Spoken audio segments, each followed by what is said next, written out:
pinakamahalagang utos. Paano ba natin iibigin ang Diyos? Ng buong puso, buong isip, buong lakas, at buong kaluluwa. Amen? Kaya nga sabi nga, buong puso, no? Sinasabi natin, no, na ibigin mo ang iyong Diyos ng buong puso. Amen? Sinasabi mo nga, amen, no, na iniibig mo ang Diyos. Amen? Iniibig mo ang Diyos, sinasabi mo na iniibig mo ang Diyos. Pero yung kapatid mo na nakikita mo ay hindi mo kayang ibigin. Pero ang Diyos na hindi mo nakikita ay sinasabi mo na iniibig mo ang Diyos. Amen? Pero yung kapatid mo, yung mga kaaway mo, ay hindi mo kayang ibigin. Amen? So, yun yung utos nga ng Diyos eh. No? Kung iniibig mo ang Diyos, kailangan ibigin mo rin ang kapwa mo. Amen? Kaya nga sinasabi mo, iniibig mo ang Diyos, pero hindi mo maibig ang iyong kapwa. Ikaw ay sinungaling. Amen? Kaya nga, huwag mo nang sasabihin na iniibig mo ang Diyos kung hindi mo rin kayang ibigin ang iyong kaaway. Amen? Yung kaaway, yung kapwa mo, yung kapitbahay mo, no? Yung umari mo, no? Yung mga nakakasalubong mo. Amen?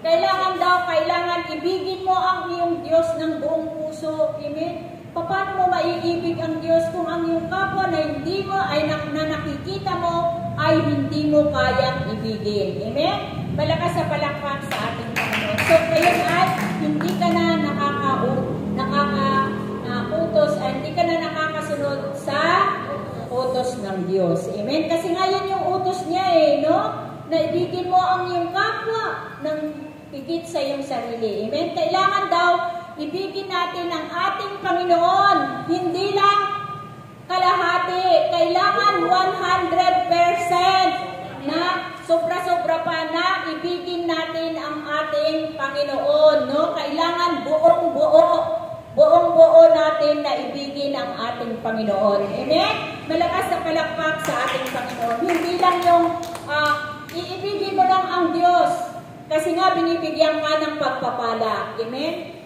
Pero kapag dumating yung pagsubok sa iyong buhay, ay hindi mo na iniibig ang Diyos. Amen? maraming mga tao na kapag dumating yung mabigat na pagsubok sa kanilang buhay, ay nakakalimutan na nila ang Diyos. Amen? Tinatanong nila ang Diyos ba? No. Tinatanong nila, bakit ganon?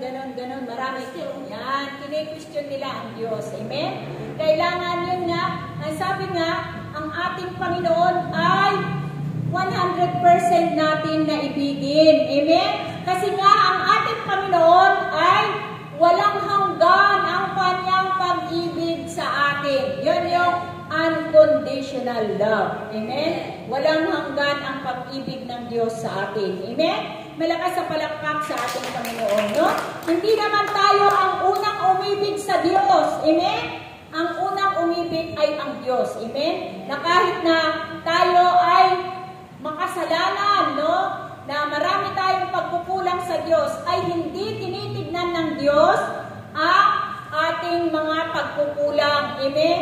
Ang tinitignan ng Diyos, yun nga, sapagkat ang ating Panginoon ay siya ang unang umibig sa atin. Amen? Malakas sa palakpak sa ating Panginoon. Kaya nga dapat ang sabi nga, ibigin natin ng buong puso ang ating Panginoon. Yun nga, iniibig natin ng Diyos kung hindi naman natin kayang ibigin ang ating kapwa, ay hindi ka rin umiibig sa Diyos. Sinungaling ka. Amen? Malakas sa palakpak sa ating Panginoon. Kaya nga, sabi nga mamahalin mo daw ang mga hindi ka ibig-ibig. Amen? Mahalin mo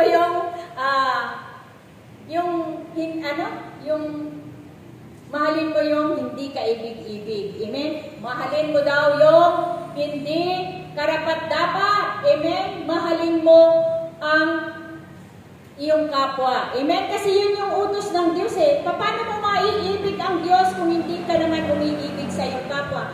Yung naging kaaway mo ay hanggang ngayon ay hindi mo pa siya naiibig. Amen? Yeah. Masamang loob mo pa, no? Kasi nga, no, kailangan, yun yung kadugtong yun, yung pinakamahalagang utos ng Diyos. Amen? Kasi nga, kapag inibig, sa paggawa mo ng mabuti sa iyong kapwa, ay sa Diyos mo ginawa. Amen? Kapag gumawa ka ng mabuti sa iyong kapwa, ay sa Diyos mo ginawa. Amen? Malakas sa palakpak sa ating Panginoon. Kaya nga yan yung sinabi hindi lang natin mamahalin yung mga umiibig sa atin. Amen? Ibigin din natin yung mga hindi kaibig-ibig. Amen? Ibigin din natin yung hindi karapat-dapat. Ibigin din natin yung ating mga kaaway. 6 minutes. 6 minutes pa lang. Ang bilis mo magsalita. Kasi nga, pinalitan. Amen?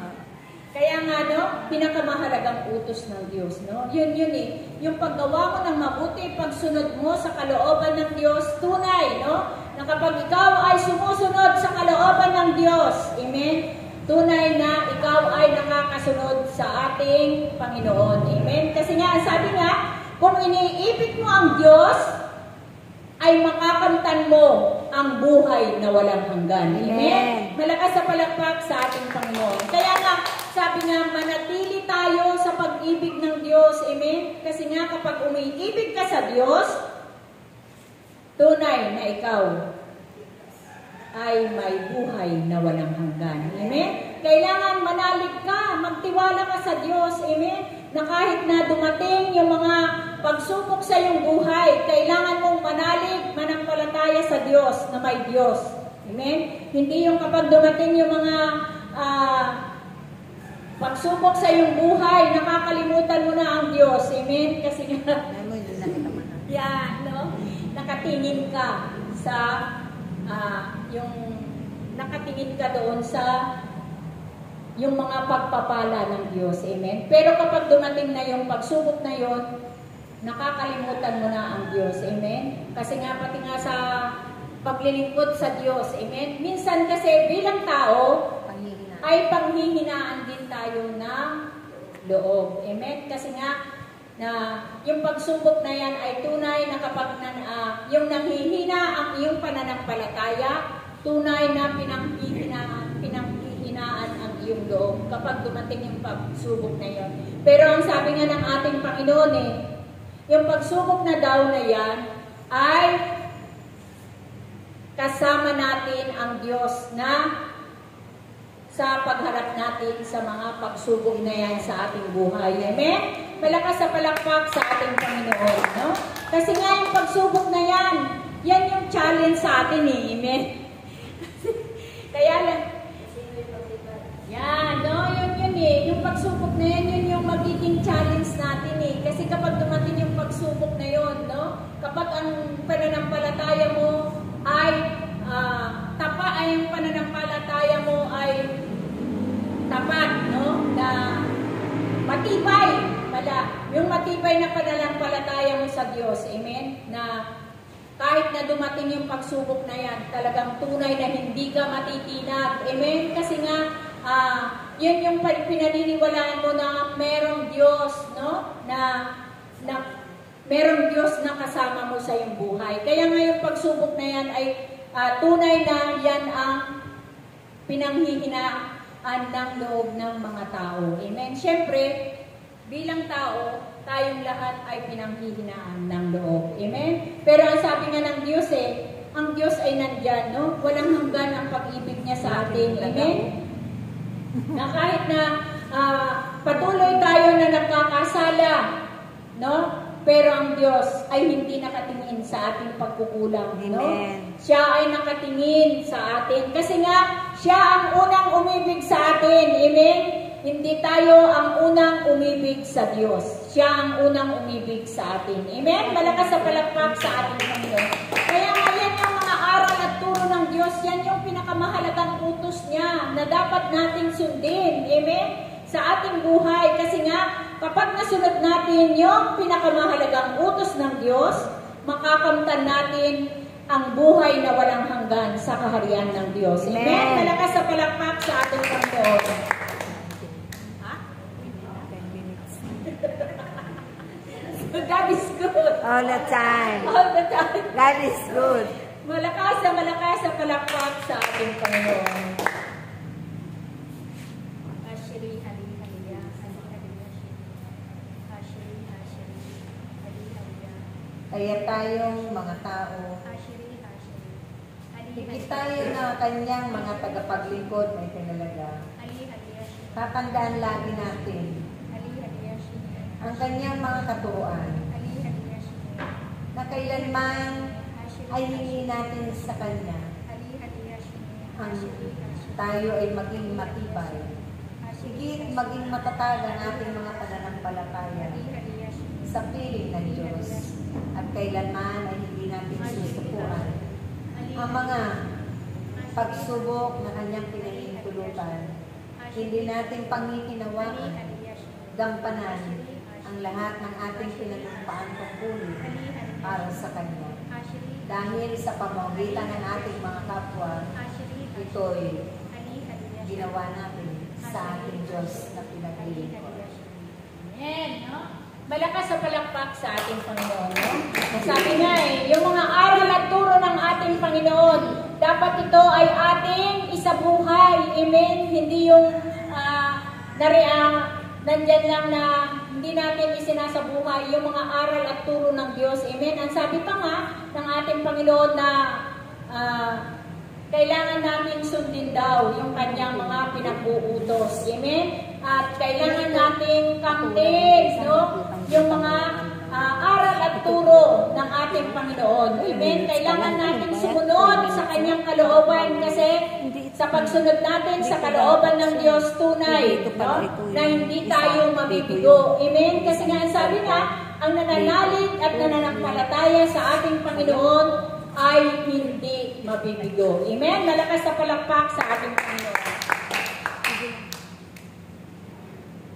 Password ka. Amen? God is good. All the time. All the time. God is good. The will of the Father. Yes, I will. Yes, I will. The will of the Father. Malakas sa palakpak sa ating Panginoon. Amen? Tunay, no? Kaya nga sabi nga, ibigin mo ang iyong Diyos ng buong puso, buong kaluluwa, buong pag-iisip, at buong lakas. Amen? Tayo ay minahal tayo ng Diyos na walang kapalit. Amen? Minahal tayo ng Diyos, no? Hindi naman sinabi ng Diyos na mamahalin ko kayo at hihingi siya. Amen? Wala siyang hinihingi ng kahit ano, no? Sa atin. Siya ay walang kondisyon na ibinigay ng Diyos, no? Para siya ay ating mahalin. Amen? Kasi nga, siya ang unang umibig sa atin. Amen? Basta minahal lang tayo ng ating Panginoon. Amen? Malakas sa palakpak sa ating Panginoon. Kaya nga, ang ating Panginoon ay ang pag-ibig niya sa lahat ng kanyang mga nilikha ay unconditional love. Amen? Walang hanggan ang kanyang pag-ibig sa ating lahat. Amen? Walang kapalit na hinihingi, no? Minahal tayo kahit na walang kapalit. Amen? Malakas sa palakpak sa ating Panginoon. Kaya nga kailangan mahalin natin ng buong puso ang ating Panginoon. Amen? Na kailangan buong-buo, no? Hindi yung 40% lang, hindi yung kalahati lang. Kailangan 100% na mamahalin natin ang ating Panginoon. Amen? Huwag nating yung mga problema natin ay hindi natin kaya yan, no? Kailangan ibigay natin sa Diyos. Amen?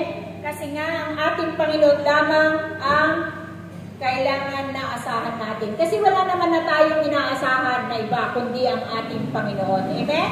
Malakas sa palakpak sa ating Panginoon. Kaya nga ang ating Panginoon, no? Yun lang yung inaasahan niya sa atin, no? Na ibigay natin yung buong puso natin, na Kailangan ibigin natin ng buong puso, buong lakas, buong pag-iisip, at buong kaluluwa. At ibigin din natin ang ating kapwa. Kasi nga, magkasama yan eh. Hindi mo naman pwedeng ibigin lang ang Diyos. No?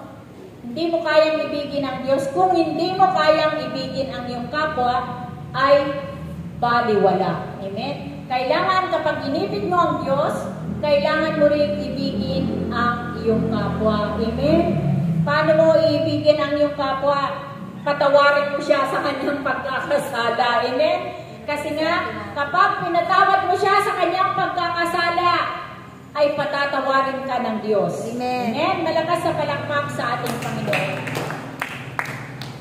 Kaya nga mga kapatid, no?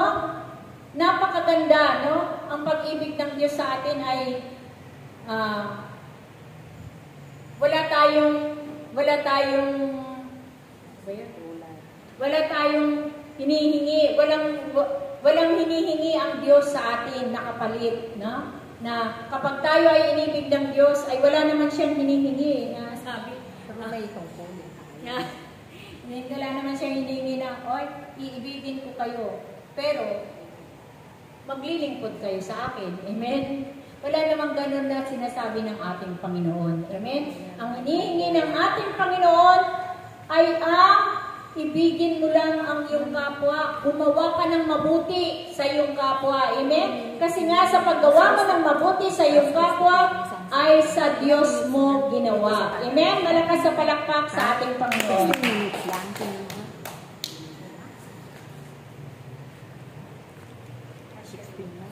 16 pa lang. 5 minutes pa.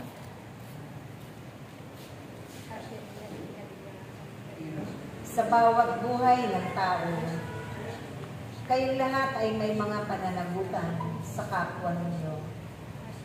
Una, sa inyong mga pamilya, bago pa man kayo magpalaganap ng pag-ibig ng Diyos sa inyong komunidad, sa inyong kapitbahayan, sa inyong mga kaibigan, sa inyong mga kumare, kumpare, kakilala, dahil upang makita na kayo nga ay tunay na kanyang mga lingkod. Sa pamamagitan na kayo ay marunong nang umunawa, magpigil sa inyong mga sarili. Gaano man kasakit ang inyong mga nararanasan na mga pag-uusig at pag-aalura nila sa inyo. Ito'y inyong susuklian ng tunay na pagmamahal tulad ng inyong Panginoong Jesucristo.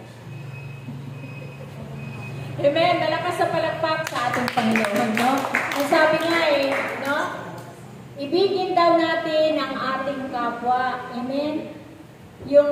Ang una daw natin iibigin ay yung kapwa natin, yung sambahayan natin, amen, yung pamilya natin. Ang una natin iibigin yung asawa natin, yung mga anak natin, ganon. Yan, no? Sabi nga, ibigin daw natin yung ating sambahayan. Kasi yun yung unang kapwa natin, no? Bago ka lumabas na ibigin mo, no? Kailangan ibigin mo muna ang iyong kapwa, yun yung una nating kapwa, yung ating pamilya. Amen? Tapos sasabihin mo, iniibig mo ang Diyos. No, iniibig ko ang Diyos. Iniibig ko ang Diyos, sinasabi mong ganon. Pero, yung asawa mo ay hindi mo maibig-ibig. Amen? Hindi mo mapagpasensyahan. Amen? Minsan ganun Siyempre, ang sinasabi palagi, tao lang Yan. Tao lang. Palagi sinasabi natin tao lang, nasa laman lang tayo. Amen? Pero ang sabi nga ng ating Panginoon, no? Alam na natin, no? Yung mga aral at turo ng Diyos, ng ating Panginoon sa atin. Kaya dapat, yung mga aral at turo ng Diyos ay isa buhay natin, hindi yung samusulan natin, no? Sinasabi lang natin, binabanggit lang natin yung mga aral at turo ng Diyos, pero hindi natin isinasabuhay, no? Kailangan isakatuparan natin at isabuhay natin ang salita ng Diyos. Amen? Yung mga aral at turo ng Diyos ay kailangan ay may natin sa ating buhay, no? At higit sa lahat, patuloy tayo, no? Na ibigin ang ating mga kapwa. Amen? Kailangan, kaya nga sabi nga, gumawa tayo ng mabuti. Amen? Kasi nga, yun yung pinakamahalagang utos ng Diyos, no? Yan ay magkadugtong. Amen? Hindi lang iibigin mo ang Diyos, hindi lang ang Diyos ang iibigin mo. Kasi, kapag yung Diyos lang ang iibigin mo, ay hindi mo rin nasunod ang kalooban ng Diyos. Kasi nga, yun yung dalawang utos na pinakamahalaga na sinabi ng ating Panginoon. Magkaisa yun, no? Hindi yun magkahiwalay. Magkadugtong yun. Kapag iniibig mo ang Diyos, kailangan mo rin ibigin ang iyong kapwa. Amen? Malakas sa palakpak sa ating Panginoon. Kaya nga mga kapatid, magpatuloy lang tayo. Amen? Isabuhay natin yung mga aral at turo ng Diyos at patuloy natin na ibigin ang ating Panginoon ng buong puso, buong isip, buong kaluluwa, buong lakas at ibigin din natin ang ating kapwa. Kasi kapag yon ay nasunod natin yung dalawang utos na yon, tunay na tayo ay makakarating doon sa buhay na walang hanggan. Amen? Malakas sa palakpak sa ating Panginoon. Kaya nga magpatuloy lang tayo, maglingkod tayo sa Diyos. Amen? Huwag natin intindihin yung mga naririnig natin. Amen? Kailangan magpatuloy lang tayo na sumunod sa kalooban ng Diyos. At sa pagsunod natin sa kalooban ng Diyos, makakasama natin ang Diyos sa buhay na walang hanggan. Amen? So, yun lamang po at magandang hapon sa inyong lahat.